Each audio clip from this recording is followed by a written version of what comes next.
Hello dear aspirant. आज हम करेंगे citizenship. Very very important chapter citizenship यानी कि नागरिकता। Question number one, which part of the Indian constitution deals with citizenship? भारतीय संविधान का कौन सा भाग नागरिकता से संबंधित है? Right answer option B, part two. Part two जो है इंडियन कॉन्स्टिट्यूशन का, ये सिटीजनशिप से डील करता है। या आप यूं याद रखें कि जो सिटीजनशिप है ये जो है पार्ट टू में है। इसका जिक्र जो है पार्ट टू में दिया गया है। Question number two, article related to citizenship, नागरिकता से संबंधित अनुच्छेद। जो सिटीजनशिप है ये जो है कॉन्स्टिट्यूशन में किस आर्टिकल से किस आर्टिकल तक है? तो right answer option B, article 5 to 11। तो सिटीजनशिप जो है आर्टिकल 5 से 11 के बीच में है। Question three, the parliament has the power to regulate citizenship under which article? संसद को नागरिकता विनियमित करने की शक्ति किस अनुच्छेद के तहत प्राप्त है? यानी power to regulate citizenship, citizenship को रेगुलेट करना, ये पावर जो है किस आर्टिकल में दी गई है? तो article 11। Right answer option C. Question four, the citizenship act was enacted in?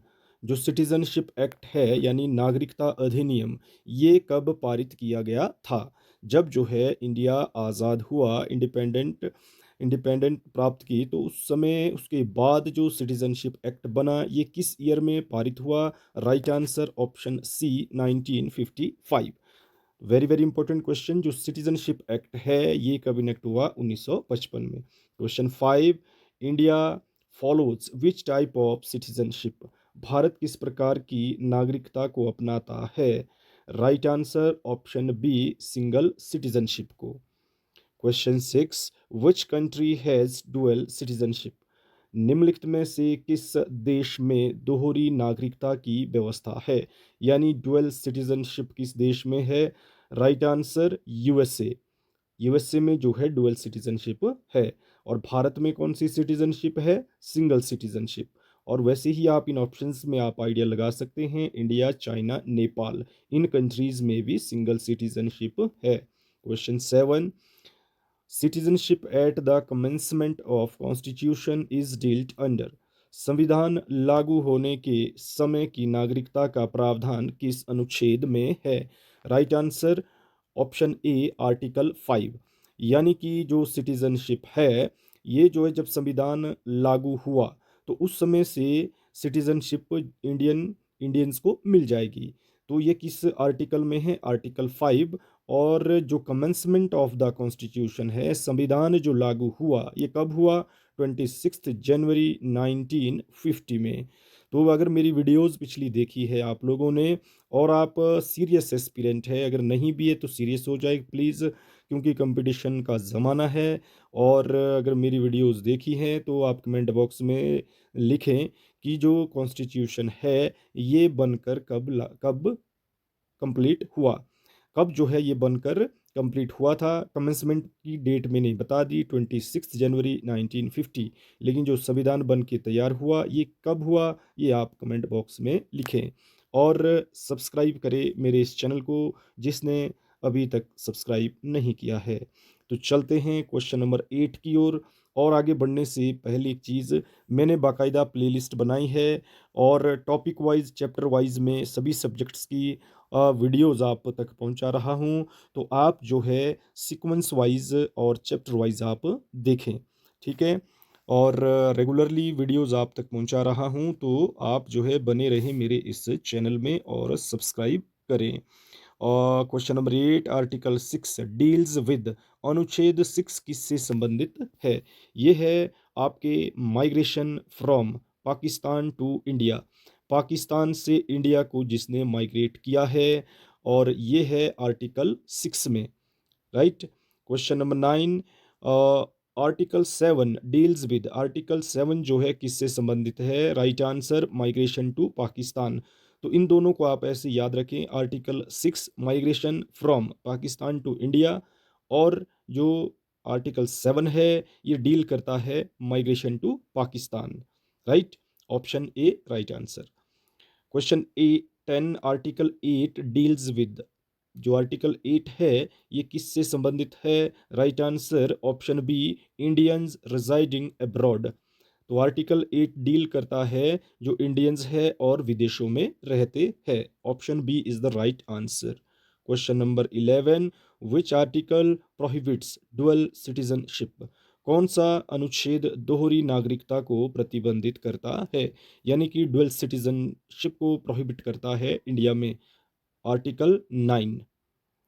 Question 12, article 10 deals with, अनुच्छेद 10 किससे रिलेटेड है? Right answer option A, continuance of citizenship. अनुच्छेद 10 किससे संबंधित है? कंटिन्यूस ऑफ सिटीजनशिप, यानी नागरिकता को कंटिन्यू रखना। यह है आर्टिकल 10 में। क्वेश्चन पढ़ के डायरेक्ट जो मैं आंसर बताता हूँ ये इसलिए ताकि टाइम का बचत हो। अगर आपको लगता है कि क्वेश्चन पढ़ के चारों ऑप्शंस पढ़ने हैं फिर जो है राइट आंसर बताना है तो कमेंट बॉक्स में आप ज़रूर लिखें। और इससे कल या परसों में एक वीडियो अपलोड करूँगा कि जो आपके सिविल सर्विसेज एग्ज़ाम है उसके लिए बेस्ट रिसोर्सेज, बेस्ट बुक्स, उसकी उससे रिलेटेड एक वीडियो लेकर आऊँगा। अगर आप एसएससी वगैरह या कोई अन्य एग्ज़ाम की आप प्रिपरेशन कर रहे हैं वो भी आप कमेंट बॉक्स में ज़रूर लिखें। मैं रिसोर्सेज, बुक लिस्ट वगैरह आपको प्रोवाइड करूँगा, उसके बारे में स्ट्रेटेजी आपको रिक्वायर्ड होगी तो वो भी मैं आपको बताऊँगा। लेकिन इस अभी जो है मैं ये जो सिविल सर्विसेज एग्ज़ाम है, स्टेट एग्ज़ाम होते हैं, यूपीएससी रिलेटेड है या कोई सिविल सर्विस एग्ज़ाम स्टेट्स के हैं तो उससे रिलेटेड रिसोर्सेज वाली और best books and strategies video आप तक पहुंचाऊंगा। तो question number 13, citizenship by birth is provided under the citizenship act 1955। जन्म से नागरिकता का प्रावधान किस अधिनियम में है?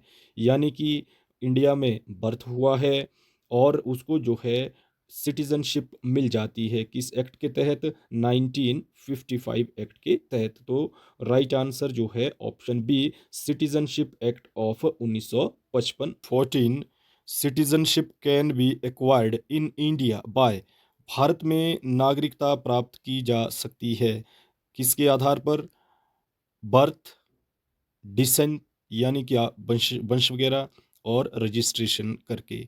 तो इन बेसिस पर जो है इंडिया में सिटीजनशिप एक्वायर की जा सकती है। Right answer option D, all of the above.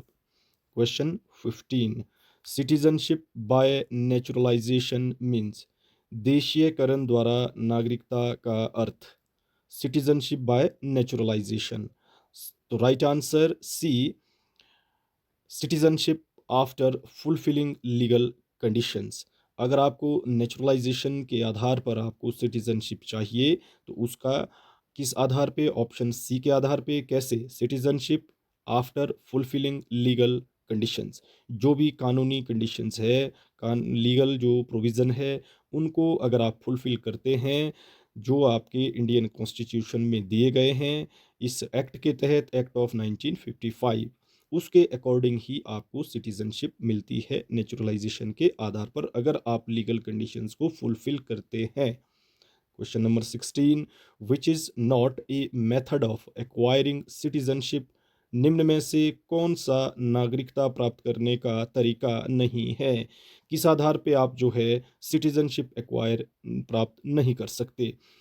पिछले क्वेश्चन में बताया, बर्थ के आधार पे कर सकते हैं, डिसेंट के आधार पे कर सकते हैं, रजिस्ट्रेशन के आधार पे आप कर सकते हैं, लेकिन option D is right answer here कि जो इलेक्शन है इसके आधार पर आप सिटीजनशिप एक्वायर नहीं कर सकते। Question 17, citizenship can be terminated bye, नागरिकता को समाप्त किया जा सकता है किन आधारों पर? तो option D right answer, all of the above, यानी कि रेनन्सिएशन, आप त्याग करते हैं खुद, और टर्मिनेशन के आधार पे, डिप्रिवेशन के आधार पे। तो ये जो तीन ऑप्शंस है आपके, रेनन्सिएशन, टर्मिनेशन, अगर आपकी टर्मिनेशन हो जाती है किसी किन्हीं कारणों से और आपको वंचित किया जाता है, डिप्राइव किया जाता है, तो उस आधार पे आपकी सिटीजनशिप को टर्मिनेट किया जा सकता है, यानी ख़त्म किया जा सकता है। या कोई सिटीजन जो है रिनंसिएशन करता है, यानी कि खुद जो है उसका त्याग करता है कि फलां बंदे ने या मैंने या किसी ने इंडिया की सिटीजनशिप प्राप्त नहीं करनी है या सिटीजन नहीं रहना है, दूसरे देश का सिटीजनशिप ले ली, तो उसमें क्या हो गया कि उसने जानबूझ करके उसको त्याग कर दिया। तो उस आधार पे जो है उसकी जो सिटीजनशिप है वो समाप्त हो जाती है। तो question number 18, voluntary giving up of citizenship is called. स्वेच्छा से नागरिकता त्यागना, ये मैंने बता दिया, उसको क्या कहा जाता है? रिनंसिएशन। रिनंसिएशन मतलब वॉलेंट्री, आप इच्छा से आपने स्वयं त्याग दी citizenship. Question number 19, acquisition of foreign citizenship leads to. विदेशी नागरिकता ग्रहण करने पर भारतीय नागरिकता क्या हो जाती है? टर्मिनेट हो जाती है, अगर फॉरेन सिटीजनशिप को एक्वायर करते हैं तो। Right answer option C, terminates. Question 20, overseas citizenship of India यानी कि ओसीआई कार्ड होल्डर जो होते हैं, was introduce in. Overseas citizenship of India की शुरुआत कब हुई? Right answer option C, 2005। OCI की शुरुआत कब हुई? 2005 में। तो ओसीआई क्या है? ओसीआई क्या है? Option B, limited form of overseas citizenship, यानी कि इंडिया से बाहर रहते हैं, लिमिटेड फॉर्म है ओवरसीज सिटीजनशिप की। तो ओवरसीज सिटीजनशिप ऑफ इंडिया ये कार्ड होल्डर होते हैं, और इसमें क्या है कि ये लिमिटेड फॉर्म है किसकी? ओवरसीज सिटीजनशिप की। इसमें फुल डुअल सिटीजनशिप नहीं है, ना वीज़ा है, ना रिफ्यूजी स्टेटस मिलता है। इसमें क्या मिलती है? ओवरसीज सिटीजनशिप, ठीक है, वो भी लिमिटेड फॉर्म में। Question 22, OCI card holders can. OCI card धारक क्या करते हैं? वोट इन इलेक्शन, ये भी नहीं कर सकते, और कंटेस्ट इलेक्शन, इलेक्शन भी नहीं लड़ सकते, बाय एग्रीकल्चरल लैंड, और कृषि योग्य भूमि को खरीद सकते हैं, ये भी ओसीआई कार्ड होल्डर नहीं कर सकते, तो क्योंकि इनको जो है लिमिटेड फॉर्म ऑफ सिटीजनशिप दी जाती है। ठीक है, तो right answer option D, none of these. Question 23, OCI card holders can not vote because. OCI card धारक मतदान नहीं कर सकते। Both B and C is the right answer. They are not full citizen, वो जो है फुल सिटीजन नहीं होते, इसलिए वो वोट नहीं दे सकते। दूसरा क्या है कि option C, constitution prohibits it, और जो हमारा संविधान है वो भी प्रोहिबिट करता है वोट देने से, तो इसलिए राइट आंसर है option D, both B and C. Question 24, citizenship amendment act was pass in. नागरिकता संशोधन अधिनियम जो है वो कब पास हुआ था? राइट आंसर ऑप्शन सी, 2019। 2019 में जो है सीएए पास हुआ था, सिटीजनशिप अमेंडमेंट एक्ट। तो जो सीएए है, सिटीजनशिप अमेंडमेंट एक्ट 2019, ये रिलेटेड टू माइग्रेंट्स फ्रॉम, किन देशों से आए प्रवासियों से संबंधित है। अगर जो है माइग्रेंट्स आते हैं कहाँ? इंडिया, लेकिन इसके अकॉर्डिंग सीएए 2019 के अकॉर्डिंग किन देशों के माइग्रेंट्स को मान्यता है? पाकिस्तान, बांग्लादेश, अफगानिस्तान, लेकिन इसमें भी कैटेगराइज किया गया है, सभी को जो है सभी माइग्रेंट्स को जो है इसके अंडर नहीं रखा गया है। लेकिन आप ये कंट्री याद रखें, पाकिस्तान, बांग्लादेश और अफ़गानिस्तान, हमारे ये बॉर्डर कंट्रीज़ है, पाकिस्तान, अफ़गानिस्तान और बांग्लादेश। बाकी आपको आगे बताता हूँ किस किस के लिए है ये applied. Which religion is not included under CAA 2019। 2019 जो CAA एक्ट है, इसके अंतर्गत किस धर्म को शामिल नहीं किया गया है? किसको शामिल नहीं किया गया? मुस्लिम, हिंदू, सिख और बुद्धिस्ट, इसको इसमें इंक्लूड किया गया है। यानी कि हिंदू, सिख और जो बुद्धिस्ट है, अगर ये पाकिस्तान, अफगानिस्तान और बांग्लादेश से इंडिया आते हैं तो उन्हें सिटीजनशिप मिल सकती है, किसके अंडर? CAA 2019 एक्ट के अकॉर्डिंग। फिर है 27, citizenship is listed in which schedule of the constitution. नागरिकता संविधान की किस अनुसूची में सूचीबद्ध है? तो ये किस अनुसूची में है? ये जो है किसी अनुसूची में शामिल नहीं है। It is not in any schedule, ये किस में है? पार्ट में। पार्ट कौन सा? पार्ट 2। और आर्टिकल कौन से? आर्टिकल 5 to 11, ये आपने याद रखना है।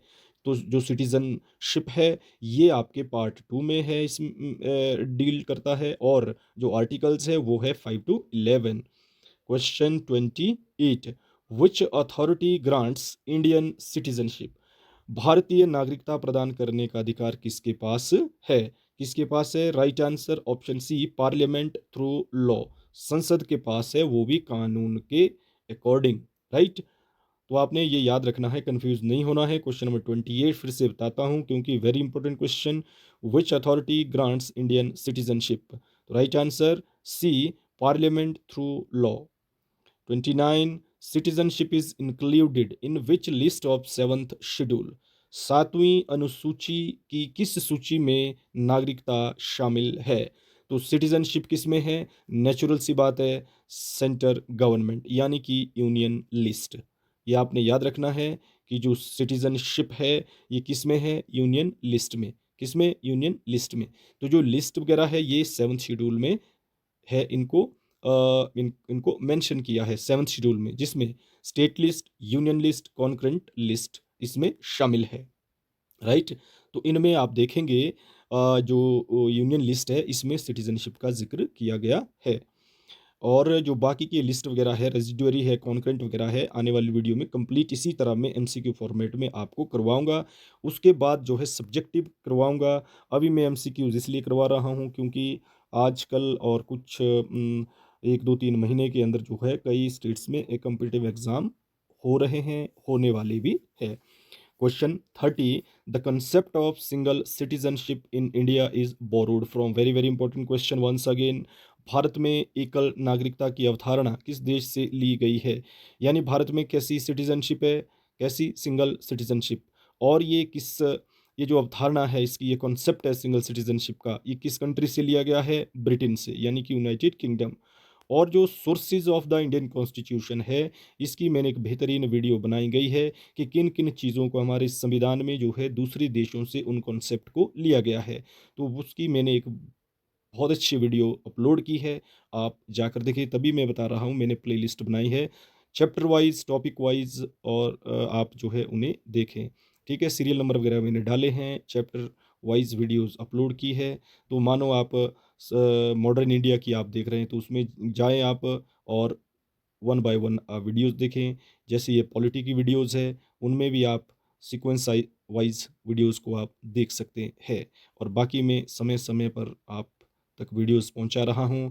और एक गुजारिश है कि जिसने चैनल सब्सक्राइब नहीं किया है सब्सक्राइब करें, जिन्होंने किया है लाइक एंड शेयर करें, ताकि अ, मुझे मोटिवेशन मिले और मैं काफ़ी जितना भी आपको रिक्वायर्ड कंटेंट है और बहुत जल्द और बहुत अच्छा, बहुत बेहतरीन कंटेंट आप तक पहुंचाऊँ। तो thanks for watching and take care.